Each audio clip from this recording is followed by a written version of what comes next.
जय हिंद दोस्तों, स्वागत है आप सभी का एक नई वीडियो में। इस वीडियो में हम लोग बात करेंगे ज्ञान मित्र जैसे एकेडमी द्वारा जो डेली टेस्ट सीरीज चलाई जा रही है। ये टेस्ट सीरीज जो है 30 सितंबर को स्टार्ट हुई है। कब स्टार्ट हुई है? 30 सितंबर को, जिसमें हम लोग 3 सेट कवर कर चुके हैं। आज हम लोग सेट कवर करेंगे चौथा। ठीक है, तो आज हम लोग कवर करेंगे इंडियन इकोनॉमी और करंट अफेयर्स का पोर्शन। आपको मैं पहले ही बता दूँ कि इंडियन इकोनॉमी में जो है उसमें थोड़ा सा हम लोग डिस्कशन करते हैं प्रत्येक क्वेश्चन पे, लेकिन जो करंट अफेयर्स है उसमें कोई डिस्कशन नहीं होता, क्योंकि करंट अफेयर्स में क्या डिस्कशन करना। तो चलिए स्टार्ट करते हैं आज का सेट। ये जो सेट है, ये सेट 4/10/2024 को एप्लीकेशन पे करवाया गया था। इसे हम लोग कवर करेंगे। ठीक है, आपको पीडीएफ जो है इसी रूप में मिलेगा जिस रूप में आप पीडीएफ देख रहे हैं। जैसे लिखा हुआ पहले से ऐसे ही लिखा हुआ आपको इसमें मिलेगा। ठीक है, मैं इसलिए पहले से इसमें नोट करके रखता हूँ कि अभी मैं जैसे पढ़ा रहा हूँ, अगर मैं इस समय में यहाँ पे भविष्य लिखता तो उसमें समय लगेगा। तो पहले से लिखा हुआ है तो वीडियो जो है छोटा भी होगा और छोटे समय में, कम समय में आप अधिक से अधिक कंटेंट प्राप्त कर पाएंगे। चलिए स्टार्ट करते हैं क्वेश्चन नंबर 1 से। क्वेश्चन नंबर 1 है, एक ऐसा बाजार जिसमें वस्तु या करेंसी या प्रतिभूति तात्कालिक सुपुर्दगी के साथ बेची जाती है, तो इस बाजार को क्या कहते हैं? तो ऐसे बाजार को जो है स्पॉट मार्केट कहा जाता है। क्या कहा जाता है इस बाजार को? ऐसे बाजार को कहा जाता है स्पॉट मार्केट। और देखिए इसी में जो है भविष्य के बारे में बात किया जाएगा। यहाँ पे देखिए तत्कालिक दिया हुआ है। क्या दिया हुआ है? तत्कालिक दिया हुआ है। ठीक है, और इसी में आपसे भविष्य का बात किया जाएगा, तो भविष्य को बोलते हैं वायदा बाजार। भविष्य को क्या बोलते हैं? वायदा बाजार। नेक्स्ट, निम्नलिखित में से कौन तथ्य एंजिल के उपभोग नियम को सही तरीके से स्पष्ट करता है? तो एंजिल का उपभोग नियम, एंजिल जो थे, एंजिल कौन थे? एंजिल थे जर्मनी का एक वैज्ञानिक। एंजिल कौन थे? जर्मनी का वैज्ञानिक थे एंजिल। और एंजिल का उपभोग के नियम को कौन सा तथ्य जो है वो प्रदर्शित करता है, ऐसा पूछा जा रहा है। तो इसमें प्रदर्शित करता है, देखिए ऑप्शन पढ़ लीजिए। आय में वृद्धि के साथ भोजन पर होने वाले व्यय के अनुपात में कमी होगी, ये सही है, ये जो है स्पष्ट करता है। आय में वृद्धि के साथ मकान तथा कपड़े पर होने वाले व्यय का अनुपात स्थित रहेगा, ये भी सही है। आय में वृद्धि के साथ शिक्षा, स्वास्थ्य तथा मनोरंजन पर होने वाले व्यय का अनुपात में वृद्धि होगी, ये भी सही है। तो इनमें से सभी जो है सही है।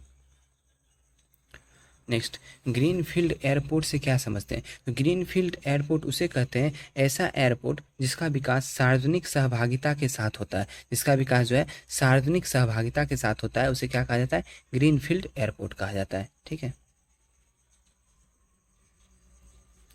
नेक्स्ट है, अल्प वजन शिशु के रूप में ऐसे शिशु आते हैं जिनका वजन कितने ग्राम से कम होता है? तो जिनका वजन जो है 2500 ग्राम से कम होता है, यानी 2.5 kg से जिनका वजन कम हो रहा है वो आते हैं अल्प वजन शिशु के अंतर्गत। किस में आते हैं? अल्प वजन शिशु के अंतर्गत आते हैं वो।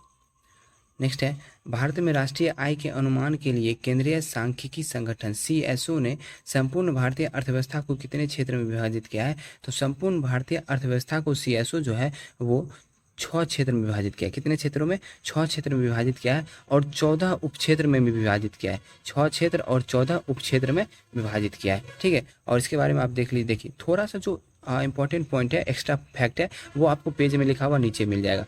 सीएसओ और एनएसओ, सीएसओ और एनएसएसओ का जो है मिलन, यानी दोनों को मिला करके एनएसओ बनाया गया। क्या बनाया गया है? एनएसओ बनाया गया है। कब बनाया गया है? 2019 में। और एनएसओ को क्या बोलते हैं? राष्ट्रीय सांख्यिकी कार्यालय बोलते हैं। और एनएसओ जो है वो 12 क्षेत्रों में बांटा गया है। कितने क्षेत्रों में?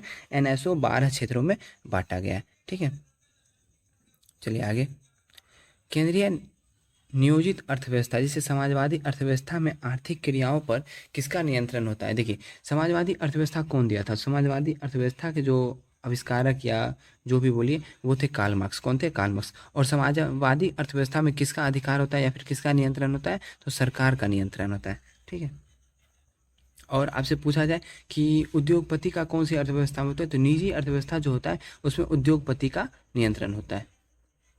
और वर्तमान में भारत में कौन सी अर्थव्यवस्था है? तो वर्तमान में भारत में है मिश्रित अर्थव्यवस्था। मिश्रित अर्थव्यवस्था कहने का मतलब है समाजवादी और निजी दोनों अर्थव्यवस्था का मिश्रण। निम्नलिखित में से कौन सी अंतर्राष्ट्रीय संस्था मानव विकास सूचकांक जारी करता है? तो मानव विकास सूचकांक को सबसे पहले किसने दिया था? तो महबूब उल हक के द्वारा दिया गया था। कब दिया गया था? 1990 में। यूएनडीपी जिसके नाम से हम लोग जानते हैं। ठीक है, और कौन सी संस्था जारी करता है? तो ये यूएनडीपी यानी संयुक्त राष्ट्र विकास कार्यक्रम जो है जारी करता है। बिहार राज्य में किस वर्ष जमींदारी प्रथा की उन्मूलित किया गया? तो जमींदारी प्रथा को उन्मूलित किया गया 1951 में 9वीं अनुसूची के द्वारा। किसके द्वारा? 9वीं अनुसूची के द्वारा। और ये कौन जमींदारी प्रथा सर्वप्रथम लाया था? तो कानवालिस लाया था।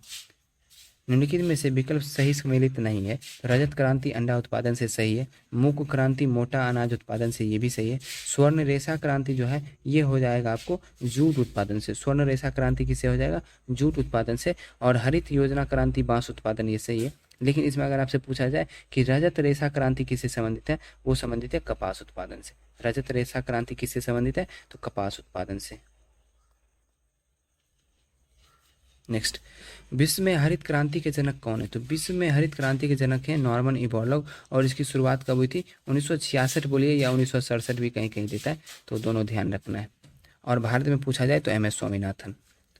मौद्रिक नीति से अभिप्राय सरकार की मुद्रा पूर्ति नीति से है, जिसके द्वारा देश में निम्न में से किसको नियंत्रित किया जाता है? जिसके द्वारा, देखिए, मौद्रिक नीति के द्वारा किसको नियंत्रित किया जाता है? तो स्फीति दबाव को नियंत्रित किया जाता है, क्रय शक्ति के प्रवाह को नियंत्रित किया जाता है, अब स्फीति को नियंत्रित यानी स्फीति जो दबाव होता है उसको भी नियंत्रित किया जाता है। उपयुक्त सभी आंसर हो जाएगा। निम्नलिखित में से कौन सा मुद्रा के प्राथमिक कार्य नहीं है? तो मुद्रा का प्राथमिक कार्य जो है 2 कार्य है, विनिमय का माध्यम और मूल्य का मापदंड। तो ये जो है मुद्रा का कार्य है, लेकिन स्थगित भुगतान को सरल बनाना ये मुद्रा का मूल कार्य नहीं है। व्यापारिक बैंक का सबसे महत्वपूर्ण कार्य क्या है? तो व्यापारिक बैंक का सबसे महत्वपूर्ण कार्य है जमाओं को स्वीकार करना, और दूसरा इसका महत्वपूर्ण कार्य है ऋण प्रदान करना। पहला महत्वपूर्ण कार्य है जमा को स्वीकार करना, और दूसरा महत्वपूर्ण कार्य है ऋण प्रदान करना। कर की वह प्रणाली क्या कहलाती है जिसमें आय बढ़ने के साथ कर की दर भी बढ़ती जाती है? तो ये प्रणाली को बोलते हैं हम लोग प्रगतिशील कर प्रणाली। क्या बोलते हैं? प्रगतिशील कर प्रणाली। ठीक है। एस्टीट के अंतर्गत सरकार के ऐसे आय शामिल होते हैं जो सरकार को लाभांश संपत्ति से प्राप्त होता है। जो लाभांश संपत्ति से प्राप्त होता है उसे क्या कहते हैं? एस्टीट। बजट में सरकार द्वारा किया जाने वाला ऐसा व्यय जो सरकार के लिए किसी भी प्रकार की परिसंपत्ति का सृजन नहीं करता है, क्या कहलाता है? तो ये कहलाता है आपको, ये कहलाता है पूंजीगत व्यय। क्या? ये कहलाता है राजस्व व्यय। क्या कहलाता है? राजस्व व्यय। राजस्व व्यय के अंतर्गत आता है जैसे सरकार जो है ब्याज अदायगी कर रहा है, पेंशन दे रहा है और फिर वेतन दे रहा है, इससे तो सरकार को कोई मतलब राजस्व प्राप्ति नहीं होता ना, तो ये सब आता है राजस्व व्यय के अंतर्गत। पूंजीगत व्यय के अंतर्गत एयरपोर्ट आता है, रेल आता है, ट्रेन आता है, ये सब आता है। इससे जो है पूंजीगत व्यय, इससे जो है पूंजी प्राप्त होता है सरकार को। ठीक है। और कुछ डिटेल जो था इसे भी आप लोग देख लीजिए। सबसे पहला डिटेल जो क्वेश्चन नंबर 1 से रिलेटेड है, बाजार 3 प्रकार के होते हैं, पूर्ण प्रतियोगिता बाजार, एकाधिकार बाजार और एकाधिकार प्रतियोगिता बाजार। दूसरा आपको मैं बता चुका हूँ कि CSO और NSSO को मिलाकर 2019 में NSO बना दिया गया है, और NSO को हम लोग राष्ट्रीय सांख्यिकी कार्यालय बोलते हैं, और ये जो है 12 क्षेत्रों में बांटा गया है। अब ये देख लीजिए, समाजवादी अर्थव्यवस्था के विचारक कौन थे? कार्ल मार्क्स थे। नेक्स्ट 7 नंबर क्वेश्चन वही UNDP वाला है। UNDP जो मानव विकास सूचकांक है वो कितने चीज़ को देख के बनाया जाता है? तो शिक्षा, स्वास्थ्य और जीवन स्तर को देख के बनाया जाता है। इसका मापांक जो है 0 से 1 के बीच होता है। नेक्स्ट, हरित क्रांति शब्द कौन दिए थे? विलियम गॉड दिए थे। हरित क्रांति शब्द कौन दिए थे? विलियम गॉड दिए थे। और राजस्व व्यय में क्या आता है? अभी यहाँ पे हम लोग पढ़े ना कि राजस्व व्यय में वेतन, पेंशन, सुरक्षा, ब्याज का भुगतान, आर्थिक सहायता, दिया गया अनुदान, ये सब जो है राजस्व व्यय में आता है। चलिए नेक्स्ट क्वेश्चन की तरफ बढ़ते हैं। 2011 की जनगणना के अनुसार बिहार में कृषि श्रमिकों की संख्या कितनी है? तो कृषि श्रमिकों की संख्या बिहार में जो है 1.83 करोड़ है।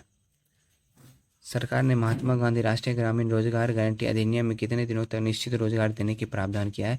तो ये जो महात्मा गांधी राष्ट्रीय ग्रामीण रोजगार गारंटी अधिनियम है ये पारित हुआ था 2005 में और लागू हुआ है कब? 2006 में। इसके तहत जो है कम से कम 100 दिनों तक जो है रोजगार देना सुनिश्चित किया गया है, लेकिन जो क्षेत्र सूखा क्षेत्र है उसमें कम से कम 150 दिनों तक रोजगार देना सुनिश्चित किया गया है। अर्थशास्त्र में भूमि का तात्पर्य क्या है? अर्थशास्त्र में भूमि का तात्पर्य है सभी प्राकृतिक संसाधन। क्या है? सभी प्राकृतिक संसाधन। सर्वोच्च न्यायालय ने चिकित्सा व्यवसाय को उपभोक्ता संरक्षण अधिनियम के अंतर्गत एक सेवा घोषित किया है कब? 1995 में। कब घोषित किया है? 1995 में। निम्नलिखित में से कौन से अप्रत्यक्ष करों को GST में समाहित किया गया है? तो GST में कौन कौन सा आता है? GST का फुल फॉर्म आप लोग को पता होगा, गुड्स एंड सर्विस टैक्स। ये जो है अप्रत्यक्ष कर है। ठीक है। देखिए ये लिखने में मुझे थोड़ा सा समय लगा ना, लिखने में थोड़ा सा समय लगा, तो इसीलिए जो है जो भी पॉइंट है वो मैं पहले से लिख के रखा हूँ, जिससे कि समय जो है वीडियो के बीच में अधिक व्यतीत ना करें, ठीक है। तो इसमें पूछ रहा है जीएसटी के अंतर्गत कौन कौन सा आता है, तो केंद्रीय उत्पाद शुल्क आता है, विलासिता कर आता है, राजस्व वैट आता है और केंद्रीय बिक्री कर आता है। 1, 2, 5, 6 आता है इसके अंतर्गत। कैलकट टास्क फोर्स की सिफारिश का संबंध है, तो कैलकट टास्क फोर्स की सिफारिश का संबंध है करों से। किससे है? करों से है। इनमें से कौन सा विकल्प सही सुमेलित नहीं है, तो ओस्लो जो है नॉर्वे का संबंधित देश है, सही है। डॉव जोन्स जो है यूएसए से संबंधित, सही है। निक्की जो है जर्मनी से नहीं है, निक्की जो है जापान से संबंधित है। किससे है? जापान से संबंधित है। और वार्सा जो है पोलैंड से है, ये भी सही है। नेक्स्ट है प्रधानमंत्री मुद्रा योजना के तहत लाभार्थी को कितने श्रेणियों के अंतर्गत ऋणों का आवंटन किया जाता है, तो 3 श्रेणी के अंतर्गत। कितने श्रेणी? 3 श्रेणी के अंतर्गत। कौन कौन सा श्रेणी है, एक देख लीजिए। शिशु ऋण मिलता है 50,000 तक, किशोर ऋण मिलता है 50,000 से 5 लाख तक, और तरुण ऋण जो है वो मिलता है 5 लाख से 10 लाख तक। लीड बैंक योजना, इसमें सबसे अच्छी बात यह है कि इसमें आपको कोई जो है एक जो होता है कि कोई जैसे कोई लोन लेते हैं तो उसके प्रति आपको कुछ रखना होता है बैंक में या कहीं भी, इसमें आपको कुछ भी नहीं रखना होता है। इसमें सबसे अच्छी बात यही है। लीड बैंक योजना की शुरुआत आरबीआई द्वारा किस वर्ष की गई, तो आरबीआई द्वारा लीड बैंक योजना की शुरुआत 1969 में की गई। यहाँ तक था इकोनॉमिक्स का क्वेश्चन। अब हुआ करंट अफेयर्स क्वेश्चन। चलिए, विश्व बाल श्रम निषेध दिवस हर साल कब मनाया जाता है, तो विश्व बाल श्रम निषेध दिवस हर साल 12 जून को मनाया जाता है। नॉर्वे शतरंज 2024 टूर्नामेंट किसने जीता, नॉर्वे शतरंज 2024 टूर्नामेंट जीता है किसने, तो ये जीता है मैग्सन कार्लसन ने, मैगर्स कार्लसन ने। नेक्स्ट है साओलोस क्लास चिलीमा किस देश के उपराष्ट्रपति थे जिनका प्लेन क्रैश में निधन हो गया, ये थे मलावी के उपराष्ट्रपति। भारतीय सेना के नए उप प्रमुख बने हैं उपेंद्र द्विवेदी। कौन बने हैं? उपेंद्र द्विवेदी। संत तिरुमंकाई अलवर की मूर्ति को किस देश से वापस लाया गया है, ब्रिटेन से वापस लाया गया है। समुद्री अभ्यास जिमैक्स 24 भारत और किस देश के बीच है, जिमैक्स जो है भारत और जापान के बीच है। संयुक्त राष्ट्र ने किस वर्ष को अंतर्राष्ट्रीय क्वांटम और प्रौद्योगिकी वर्ष घोषित किया है, तो 2025 को। फिक्की की महानिदेशक कौन नियुक्त हुए हैं, ज्योति विज। गांधी सागर वन्यजीव अभ्यारण्य किस राज्य में है, तो गांधी सागर वन्यजीव अभ्यारण्य जो है वो मध्य प्रदेश में, जहां चीतों को स्थानांतरित किया जाएगा। यूक्रेन शांति सम्मेलन का आयोजन किस देश में किया जाएगा, स्विट्जरलैंड में। हाल ही में आंध्र प्रदेश की एकमात्र राजधानी किसे घोषित किया है, अमरावती को। हाल ही में जारी ग्लोबल जेंडर गैप इंडेक्स में भारत किस स्थान पर है, 129, और ये कौन जारी करता है, विश्व आर्थिक मंच के द्वारा जारी किया जाता है। हाल ही में पेरू के साथ किस और देश ने अंतरिक्ष अन्वेषण के लिए ऑर्टेमिस समझौता पर हस्ताक्षर किया है, स्लोवाकिया। हाल ही में भारत IORA क्रूज पर्यटन सम्मेलन कहाँ पर आयोजित किया गया है, नई दिल्ली में। हाल ही में किसके द्वारा लिखी गई पुस्तक a fly on the RBI ball का विमोचन किया गया है, असना किलावला। हाल ही में 3 स्टार ग्रैंड प्रिक्स घुड़सवारी प्रतियोगिता जीतने वाली पहली भारतीय महिला कौन बनी है, श्रुति बोरा। पर्यावरण प्रदर्शन सूचकांक 2024 में भारत का रैंक है 176 और ये जारी किया जाता है येल यूनिवर्सिटी के द्वारा। किसके द्वारा, येल यूनिवर्सिटी के द्वारा। अपना स्वयं का गहरे समुद्र मिशन शुरू करने वाला 6वां देश बन गया है भारत। किस राज्य की पुलिस के द्वारा मिशन निश्चय शुरू किया गया है, ये शुरू किया गया पंजाब पुलिस के द्वारा, ड्रग से संबंधित है मिशन निश्चय। भारत का पहला बहुराष्ट्रीय वायु अभ्यास तरंग शक्ति किस राज्य में आयोजित किया जाएगा, जोधपुर राजस्थान में। जनता भवन सौर परियोजना का उद्घाटन किस राज्य में किया गया है, असम में। विश्व मरुस्थलीकरण और सूखा रोकथाम दिवस कब मनाया जाता है, 17 जून को। लंदन के सेंट्रल बैंकिंग प्रकाशन द्वारा risk manager of the year award 2024 किसे दिया गया, RBI। हाल ही में किस देश ने मिनटमैन 3 ICBM का परिचालन परीक्षण किया है, अमेरिका ने। हाल ही में संसद परिसर में किसने प्रेरणा स्थल का उद्घाटन किया है, जगदीश धनकर। तो सेट यहीं समाप्त होता है। आशा करता हूँ सेट पसंद आया होगा। सेट पसंद आया तो वीडियो को लाइक कर दीजिए, चैनल पे नए हैं चैनल को सब्सक्राइब कर लीजिए। और ऐसा जैसा सेम आप PDF देख रहे हैं, ये सेम PDF आपको मिल जाएगा, जिससे कि आप लोग को खुद का भी नोट बनाने की ज़रूरत नहीं पड़ेगी। और डायरेक्ट कभी भी आपको रिवीजन करना है, सीधा PDF निकाले और एक बार में पढ़ते हुए चलेगी, रिवीजन हो जाएगा 5 मिनट में, 5 से 10 मिनट में। और आपको ये जो नोट लिखा हुआ मिल रहा है, ये भी लिखा हुआ रहेगा उस PDF में, सेम रहेगा। ठीक है, तो चलिए मिलते हैं नेक्स्ट वीडियो में। जय हिंद।